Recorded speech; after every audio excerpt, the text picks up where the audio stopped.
স্বাগতম আমার ভিডিওতে। আমি অবস্থানগত মালয়েশিয়াতে আছি। এখানে একটা কাজ করতেছি। কাজটা হলো এই যে রুমের চারিদিকটা পরিষ্কার টরিষ্কার করলাম। টুরিস্টটা আসবা, যারা বিদেশের পয়সা ভাবতেছো যে অনেক মজা, অনেক ঘোরাঘুরি, এই খাবো ওই খাবো, এই জায়গায় যাবো ওই জায়গায় যাবো, আসলে তারা ভুল পন্থার মধ্যে আসো। যদি গোয়ামারা খাইতে চাও তাহলে আসো।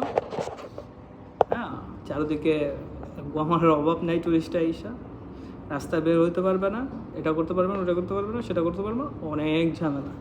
সো আমি বলবো সেটা কলিং খুলতেছে ইনশাল্লাহ। যদি কখনো খুলে কলিংয়ে আসো, মালয়েশিয়াতে কলিংয়ে আসো, কোম্পানি বিষয়ে আসো, এটাই ভালো। এর থেকে ভালো কিছু নেই। টুরিস্টরা আসবা, বিপদে পড়বা, এটাই স্বাভাবিক। আমি টুরিস্টরা আসছি, বিপদে আসি, বহুত বিপদে আসি। কাজ কাম কখনো আসে কখনো নাই। হ্যাঁ, কাগজ ছাড়া কোথাও কাজে নেয় না বর্তমান সিচুয়েশনে।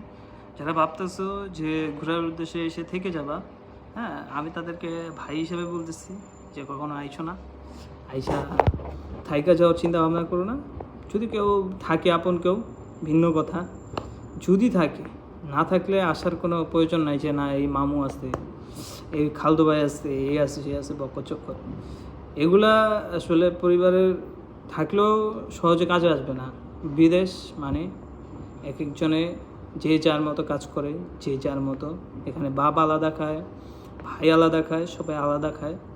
হ্যাঁ, কখনো ক্ষেত্রে একসাথে খায়, আমরা একসাথে খাই। বিভিন্ন জায়গার হিসাব বিভিন্নভাবে হয়। তো আমি বলবো যারা বিদেশে আসতেছেন ট্যুরিস্টে, গোয়ামারা খাওয়ার জন্য রেডি থাকেন।